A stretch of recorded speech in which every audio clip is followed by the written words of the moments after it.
Hi Claire, thanks for coming along and doing this sort of short interview and an introduction to the Complex Needs section.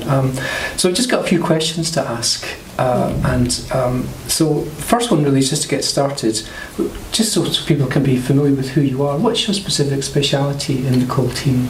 So within the team, my speciality is learners with complex needs. So that's learners who have got barriers to learning in relation to cognition, often additional physical disabilities, sensory disabilities, and high medical needs as well. Okay, right.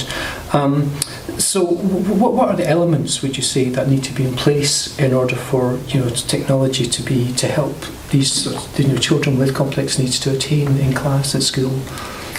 I think by their nature, working with these learners, they tend to be very, very complex, and things can look very different for individual learners. So within a class, you could have a huge spectrum of need.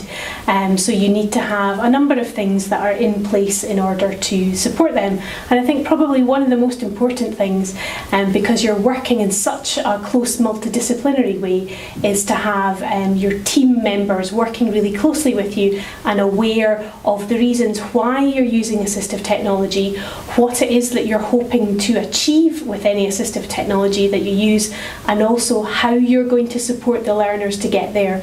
Because by the very nature of these learners that we work with, a high degree of adult support is needed, and you need to be absolutely very clear about how everyone is going to be supported to make steps in their learning using assistive technology. So when I'm slightly deviating, just adding some when we talk about technology for complex needs, because I remember reading something that you'd written about that in one class you had learners with maybe different communication devices. When we talk about assistive technology for pupils with complex needs, what are we talking about? I think we can probably categorise it into two areas. Technology that allows learners to have control over their environment in some respects, so that could be a computer or that could be a bit of equipment within the classroom, and also technology for communication as well.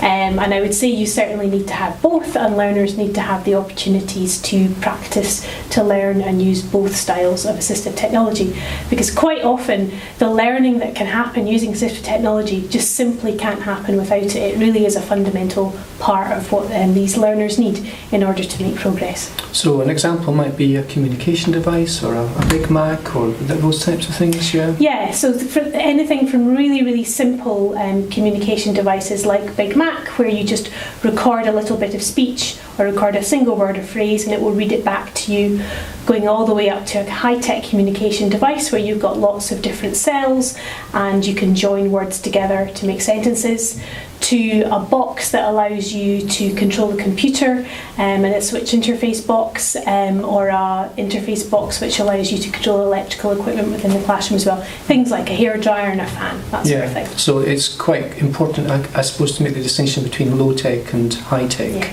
Yeah.